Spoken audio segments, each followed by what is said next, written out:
أنا أسماء، عندي 27 سنة واتجوزت. خالد جوزي، وهو كان شغال نقاش، وكنا ساكنين في شقة بالإيجار في منطقة شعبية، وكنت ساكنة في الشارع اللي فيه السوق. ومن سنتين في واحد جه أجر المحل اللي تحت البلكونة بتاعتي. هو شاب عنده 25 سنة، فتح قبل واحد بتاع سمك ونشي. المهم الراجل ده بعد ما فتح، أنا دايما بنزل أجيب حاجتي من السوق، والخضار بالذات بجيبه من أقرب واحد ليا علشان مشيلش مسافة كبيرة، فبقيت دايما بشتري منه. ولاحظت إن كل ما أروح عنده يبيع لي الخضار بسعر أقل من اللي هو كاتبه، يقول لي علشان خاطرك انتي بكذا. فأنا بصراحة ما كنتش بستغرب قوي، وكنت بقول يعني علشان هو عارف إن أنا جارته وكده، فأكيد بيعمل كده علشاني. لحد ما جات عليا أيام جوزي ما كانش بيشتغل فيها خالص، علشان صدره تعب من الحاجات الكيماوية اللي هو بيشتغل بيها في النقاشة، والظروف بقت صعبة علينا قوي قوي، لدرجة إن أنا بقيت أشتري الأكل من الناس اللي أعرفهم ويعرفوني بس شكك. ولما ربنا يبعت ليا فلوس من عند أبويا أو أمي، كنت بنزل وأسدد الفلوس اللي عليا. ولما رحت لبتاع الخضار وقلت له ينفع اخد منك خضار وابقى حاسبك بعدين، قال لي انت تاخدي اللي انت عايزاه في اي وقت، وما تشغليش بالك بالفلوس خالص. وفعلا بقيت اخد من عنده خضار لمدة شهرين، وبقى عليا مبلغ كبير قوي. كل ده قاعدة في البيت وما بقيتش عارفة اعمل ايه، لحد ما فكرت اني ابيع حاجة من البيت علشان اسدد الفلوس اللي عليا، علشان بصراحة شكلي بقى وحش قوي، وما بقيتش قادرة اشتري اي حاجة تانية من الناس. أول حاجة فكرت فيها هي الشاشة بتاعة التلفزيون، بس ما كنتش عارفة أبيعها لمين. المهم قبل ما فكها، نزلت تحت في الشارع ووقفت أسأل كام واحد من اللي أعرفهم، يعني لو حد محتاجها ولا حاجة. المهم لقيت واحد عاوزها، بس للأسف نزل في سعرها كتير قوي.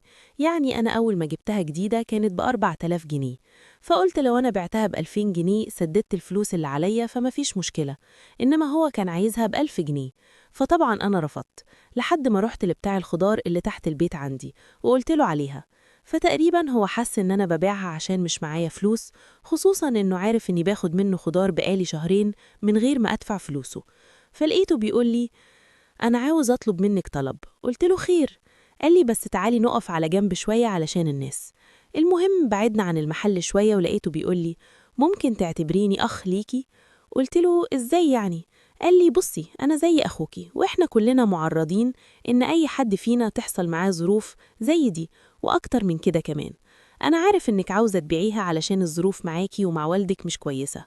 قلت له والدي إيه؟ على فكرة أنا متجوزة. قال لي ما شاء الله، والله اللي يشوفك يقول إنك لسه صغيرة. عندك كام سنة؟ فقلت له عندي 26 سنة. قال لي طيب جوزك بيشتغل؟ قلت له والله هو كان بيشتغل نقاش، بس صدره تعب من الحاجات اللي بيشتغل بيها، ودلوقتي قاعد اهو بقاله شهرين. بصي هنتفق اتفاق. اتفضل. قال لي ايه هو التلفزيون ده كنتي هتبيعيه بكام؟ قلت له يعني لو جاب لي 3000 جنيه بصراحة كنت هبيعه. قال لي بصي أنا هديله أختي 3000 جنيه وتخلي التلفزيون عندك زي ما هو، وانتي لما ربنا يفرجها عليكي ابقي ادفعي حتى يا ستي لو 200 جنيه كل شهر. طبعا أنا رفضت، لأن أنا معرفوش وعمري ما خدت فلوس من أي حد غريب قبل كده. بس هو فضل مصمم إني لازم أخده، وقال لي في حاجة تانية بقى أهم. قلت له إيه هي؟ قال لي أنا واقف في المحل لوحدي وعاوز حد يساعدني ويقف معايا فيه، فأنتي إيه رأيك لو جوزك ينزل ويشتغل معايا؟ بس أنا هقوله إزاي إن أنا عرفت حاجة زي كده، وإن أنت محتاج حد معاك؟ ما هو ما يعرفش أصلا إن أنا وقفت واتكلمت معاك، ولو عارف إن أنا اتكلمت معاك هتعمل معايا مشكلة كبيرة قوي. بصي انتي ممكن تقولي له انك كنتي واقفة بتجيبي حاجة من عندي وسمعتي اني بتكلم مع زبونة، وان انا عاوز حد يشتغل معايا، وهو لو كده خليه ينزل لي. حاضر هقول له. هو اسمه ايه؟ اسمه خالد. خلاص قولي له كده وربنا يسهل. وطلعت البيت وانا مبسوطة قوي بسبب اني انا حسيت ان لسه الدنيا بخير، لان في واحد غريب واقف جنبي لما عرف ظروفي. وبعدها بساعة كان جوزي صحي من النوم، وقلت له بقولك ايه، انت لازم تشوف شغل في اي حاجة، احنا كده مش هنعرف نعيش. قال لي يعني ايه، هو انا كنت لاقي شغل وما اشتغلتش؟ على العموم انا النهاردة كنت واقفة بجيب خضار، ولقيت الراجل اللي مأجر جديد تحت بيتكلم مع واحدة، وبيقول لها لو عندك حد عاوز يشتغل انا عاوز واحد يشتغل معايا، فانت ممكن تنزل تكلمه. وانتي عاوزني اشتغل بتاع خضار؟ قلت له وماله بتاع الخضار، يعني مش احسن من قعدتك في البيت اللي بقت تحوجني للي يسوى واللي ما يسواش؟ قال لي لا مش هشتغل. واليوم ده عملت مع جوزي خناقة كبيرة قوي، وكانت واقفة على الطلاق. لحد ما أهله عرفوا باللي حصل وكلهم طبعا وقفوا في صفي، واتفقنا خلاص إنه هينزل يشتغل. ده أنا كمان بحمد ربنا إني مش معايا عيال منه، أنا لوحدي أقدر أستحمل الجوع والعطش، إنما لو معايا طفل صغير في الظروف دي معرفش كنت هعيش إزاي. المهم جوزي نزل وكلم الراجل وفعلا اشتغل معاه حوالي شهر وتعب تاني، بس التعب المرة دي زاد جدا واتحجز في المستشفى لأن كان عنده مشاكل جامدة جدا في الرئة والتنفس.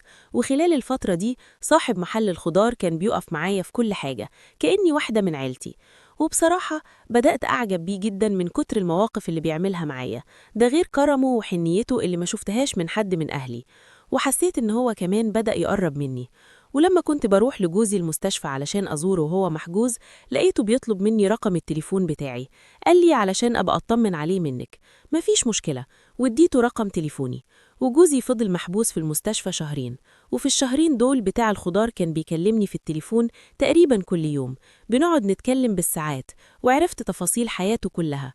وقال لي إنه مش متجوز وكمان سايب البلد بتاعته ومتغرب علشان يجي يشتغل هنا، وملوش أي حد هنا خالص، ومأجر شقة وقاعد فيها لوحده. صعب عليا جدا، واتمنيت في الوقت ده أكون مش متجوزة، وعلشان نفسي أعمل حاجة علشان أساعده وأحسسه إن أنا جنبه زي ما هو واقف جنبي في حاجات كتير قوي. لحد ما الكلام خدنا واعترف لي إنه بيحبني من أول مرة شافني فيها، بس ما كانش قادر يقول دي حاجة زي كده. وأنا كمان اعترفت وقلت له إني أنا معجبة بيك جدا وبشخصيتك وبجدعنتك، وإني أنا مش هقدر أنسى اللي عملته معايا أبدا. المهم فضلنا كل يوم نتكلم، وبقى في علاقة حب وكلام حب كتير قوي، كل ده وأنا جوزي في المستشفى. بس عصبا عني لقيت نفسي بتكلم مع واحد تاني، لأن أنا بصراحة جوزي ما كنتش بسمع منه كلمة حلوة، كان حارمني من أبسط حقوقي اللي هي الكلمة الحلوة. فبصراحة أول ما لقيت حد يحترمني ويقدرني ومهتم بيا عصبا عني بدأت كمان أميل له وأفكر فيه، لحد ما ربنا افتكر جوزي وتوفى في المستشفى. في الوقت ده أنا ما كنتش عارفة أزعل على واحد عشت معاه 4 سنين، ولا أفرح علشان بقى في حد تاني في حياتي ومهتم بيا، لحد ما أخلص العزا. وعدى أول أسبوعين، والمفروض إني أنا بقيت قاعدة في الشقة لوحدي، وإحنا أصلاً كنا مأجرين الشقة دي. فأنا قلت لبتاع الخضار